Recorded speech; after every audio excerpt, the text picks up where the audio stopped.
Hello and welcome. My name is Bobby Keefe, and today I'm going to be showing you a simple technique to do a per core curve optimizer tune on your AMD Ryzen processor. For this video, I'm going to be using a 16-core Ryzen 9 9950X that I've owned for a little over a year now. You can see I've made several videos using it on this channel, and during that time, at various times, I've looked up, different overclocking communities and YouTube videos and websites on how to best tune this processor to get it running as fast and efficient as possible. And the best way I can summarize a lot of what I found is there's a lot of noise out there and a lot of differing opinions, and it can make your head spin. So I hope this video will give you a relatively simple method to tune your processor that's also stable. So you can see the system I'm recording this video on is the same system. It's been up for 8 days and 17 hours now, and this is the tune that it's been running the entire time. So my setup looks like this. It's an MSI X870E Tomahawk Wi-Fi motherboard, a Deepcool LS720S 360mm all-in-one CPU cooler, and 64 gigabytes of G.Skill memory. So step one is you want to enter your BIOS. This is when you first turn on your computer, you'll usually see a screen flash quickly, and sometimes it'll say something like press delete or escape or F1 or enter to enter setup. And once you're actually in that menu, you want to look for a setting called CPU load line calibration. Now, a quick note, if you have an OEM system like an HP or a Dell, they might not give you access to this menu, this setting. I'm really not sure, but I would still try the rest of the steps in this video even if it doesn't.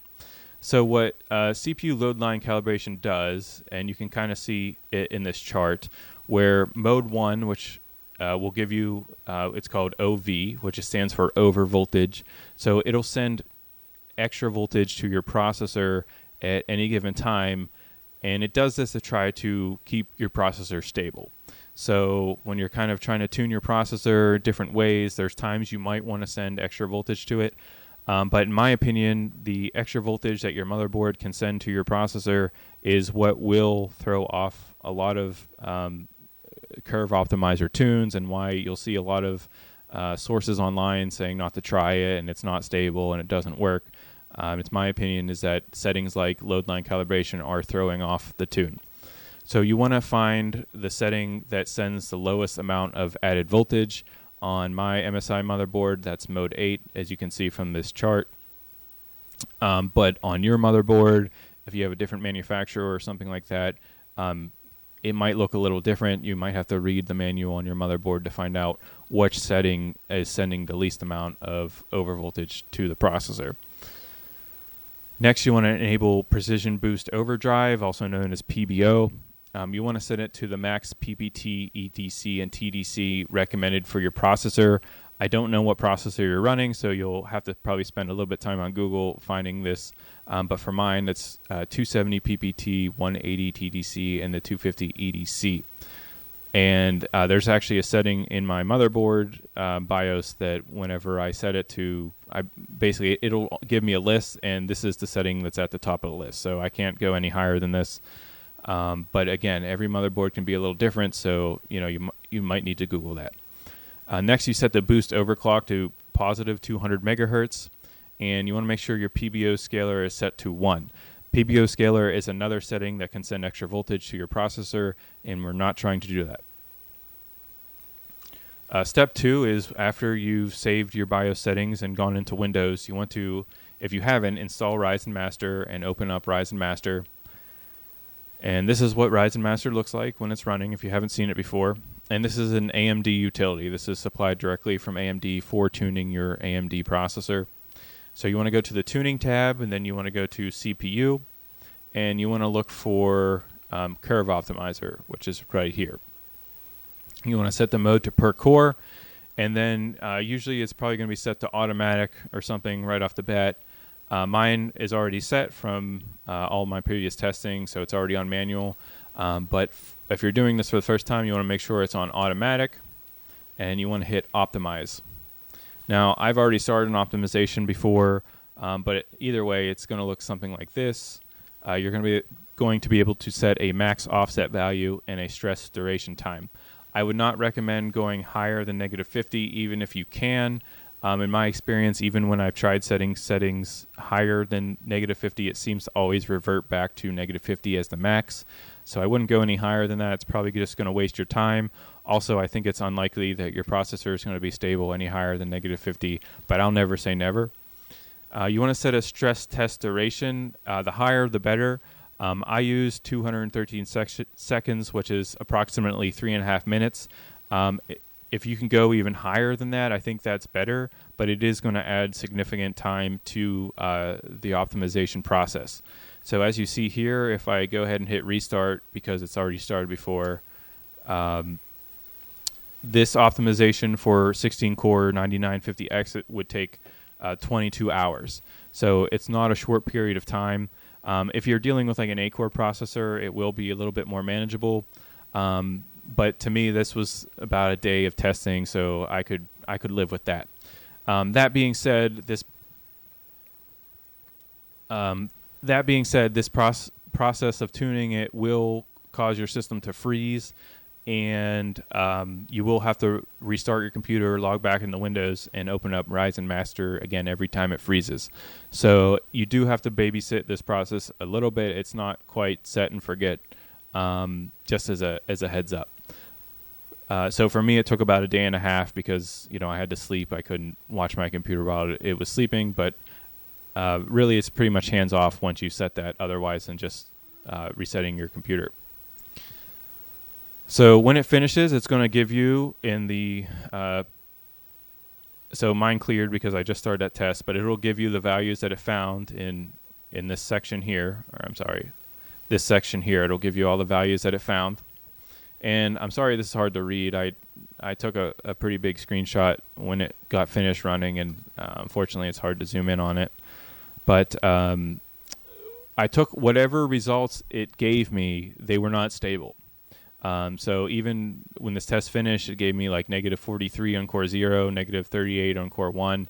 And so to get it stable, all I had to do was add 5 back to each value. And if you really have the extra time and you want to mess with it, maybe you can, experiment with adding less back. And but I just added 5 back to whatever value it found, and it's been rock solid since. So, for example, if it gave me -43 on core 0, I changed it to -38. And this is an optional step that I would recommend. But if you're not really tech savvy and going into your computer BIOS kind of scares you a little bit, I don't know if I would recommend you mess with it. But if you are a little tech savvy, I would try to set these settings directly in your BIOS after you find them in Ryzen Master. First step would be to reset your CMOS or all your BIOS settings, which you can Google or find it in your motherboard manual.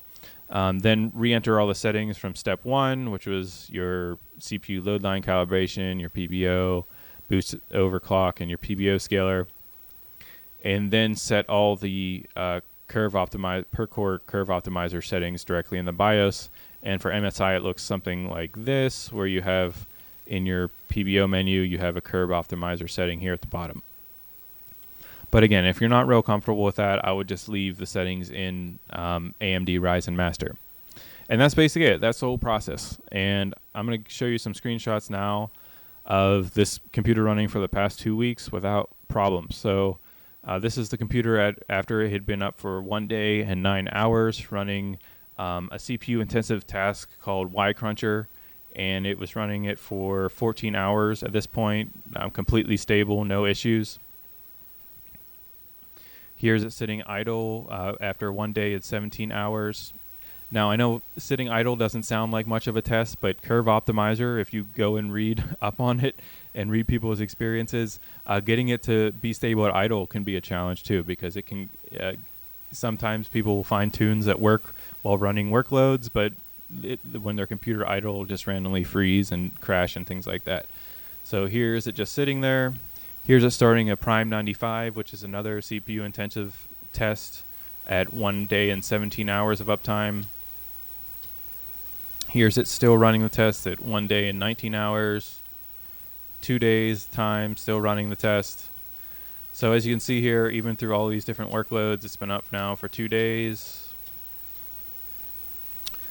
Let's see here. Here's it sitting idle at 2 days and 17 hours. Here's it running Cinebench R26, which is a CPU intensive benchmark, at 5 days, 20 hours time.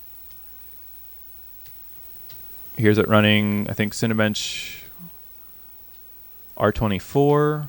Might have the backwards, Cinebench R20, Cinebench R15, Cinebench R23. All these tests running, the system not crashing, completely stable. It's now been up for 5 days, 21 hours.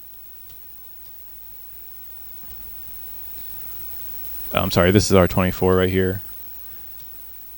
And then I started another Y cruncher cycle here, and that ran until 6 days and 6 hours.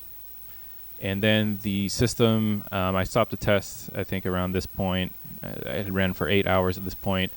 And a Tuesday came, and Microsoft does their updates on Tuesdays, and the computer restarted. So I lost the uptime on that after that point due to the Windows update. But I did realize on this performer testing that I had not gone back and set the max override CPU at plus 200 megahertz. So I made sure when I started a new week to add that 200 megahertz back and make sure it was also stable with this setting. So here it is with almost 5 hours uptime running R24. Here's it is with 2 days and 8 hours of uptime.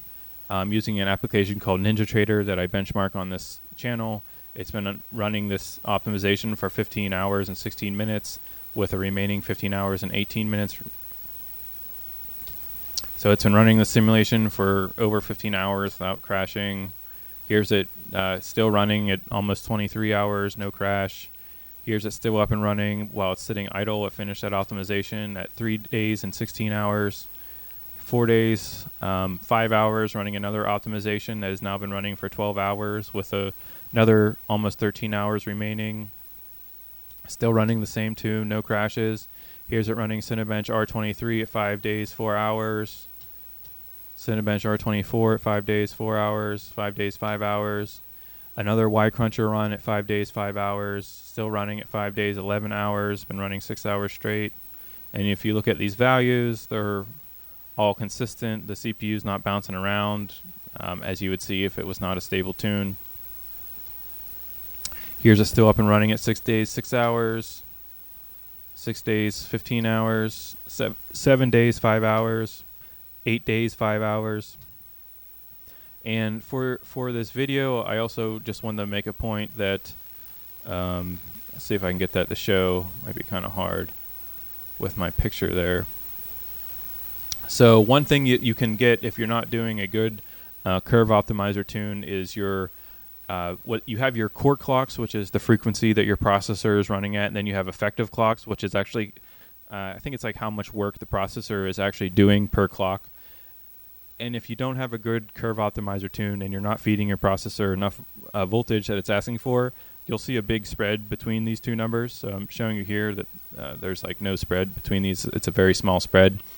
I would say usually if like a 50 megahertz spread is not a big deal.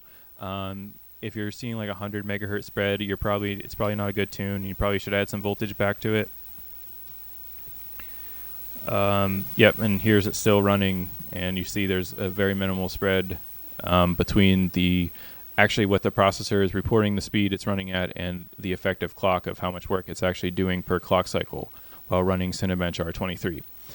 There is one caveat to that I just have to mention, even though it's probably not really relevant, but some workloads I find, like my NinjaTrader workloads, they won't use all the effective clock. It's not because of a bad tune, it's just the way the code is running. So some workloads you will get a bigger spread, but if you use a workload like Cinebench R23, which is pretty standard, you should see almost a one-to-one matchup, or at least I would say within about a 50 megahertz difference matchup between the two. And that's the video. So that's the setup. If you try this, please share your experience. I would love to hear from you and hope that your setup works great too. And feel free to ask me any questions about it. Thanks for watching.